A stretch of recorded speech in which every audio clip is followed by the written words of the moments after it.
धर्मराज जी की कहानी। धार्मिक मान्यताओं अनुसार हर व्यक्ति को अपने जीवन काल में धर्मराज की कहानी जरूर सुननी चाहिए। कहते हैं, इस कहानी को सुनने से वैकुंठ धाम के रास्ते खुल जाते हैं। पौराणिक कथा अनुसार एक गांव में एक बुढ़िया रहती थी। वह खूब व्रत पूजन करती थी। जब उसकी उम्र पूरी हो गई तो उसे एक दिन यमदूत उसे लेने आए और वह उनके साथ चल दी। रास्ते में चलते चलते एक गहरी नदी आई तो यमदूत ने उससे पूछा कि माई, तुमने गोदान किया है या नहीं। बुढ़िया ने तुरंत पूरी श्रद्धा से गाय का ध्यान किया तो गाय उसके समक्ष आ गई। फिर बुढ़िया उस गाय की पूंछ पकड़कर नदी आसानी से पार कर गई। कुछ देर बाद उसके रास्ते में काले कुत्ते आ गए। तब यमदूत ने कहा कि कुत्तों को खाना दिया था या नहीं। बुढ़िया ने फिर कुत्तों का ध्यान किया तो वे रास्ते से चले गए। बुढ़िया फिर से आगे बढ़ने लगी तब उसके रास्ते में कौए आ गए और उन्होंने उसके सिर में चोंच मारनी शुरू कर दी तो यमदूत बोले कि किसी ब्राह्मण की बेटी के सिर में तेल लगाया था या नहीं। बुढ़िया ने फिर ब्राह्मण की बेटी का ध्यान किया तो कौए वापस चले गए। कुछ आगे बढ़ने पर बुढ़िया के पैर में कांटे चुभने शुरू हो गए। यमदूत बोले कि खड़ाऊ का दान किया है या नहीं। बुढ़िया ने उनका ध्यान किया तो खड़ाऊ उसके पैरों में आ गई। बुढ़िया फिर आगे बढ़ी तो फिर चित्रगुप्त जी ने यमराज से कहा कि आप यहाँ किसे लेकर आए हो। तब यमराज जी बोले कि बुढ़िया ने दान पुण्य तो बहुत किए हैं, लेकिन उन्होंने अपने जीवन में धर्मराज जी के लिए कुछ नहीं किया, इसलिए आगे के द्वार इसके लिए बंद है।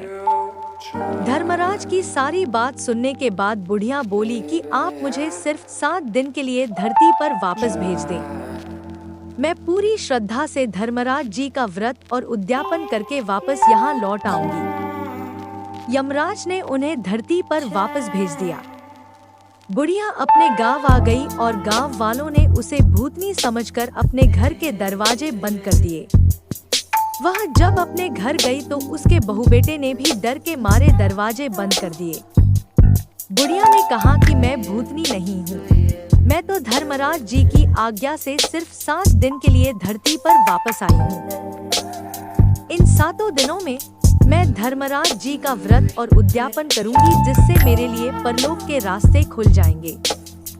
बुढ़िया की बातें सुनकर बहुबेटे उसके लिए पूजा की सामग्री ले आए।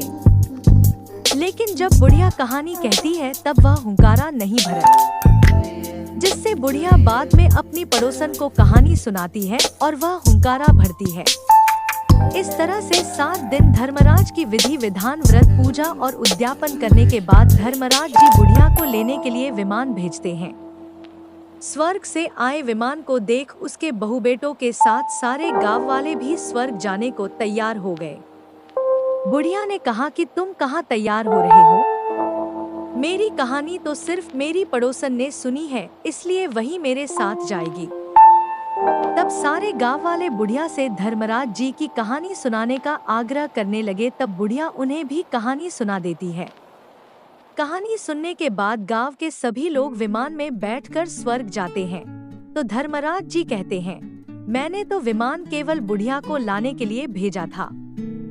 तब बुढ़िया माई ने कहा कि हे धर्मराज जी, मैंने अपने जीवन में जो भी पुण्य किए हैं उसमें से आधा भाग मैं आप गांव वालों को देना चाहती हूँ। इस तरह से धर्मराज ने ग्रामवासियों को भी स्वर्ग में जाने दिया। हे धर्मराज महाराज, जैसे आपने बुढ़िया और उसके गांव के सभी लोगों को स्वर्ग में जगह दी, उसी तरह से हमें भी देना। साथ ही कहानी सुनकर हुंकारा भरने वालों को भी और कहानी कहने वाले को भी परलोक में जगह देना। धर्मराज महाराज जी की जय।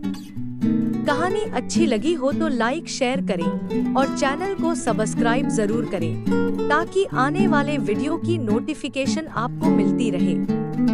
धन्यवाद।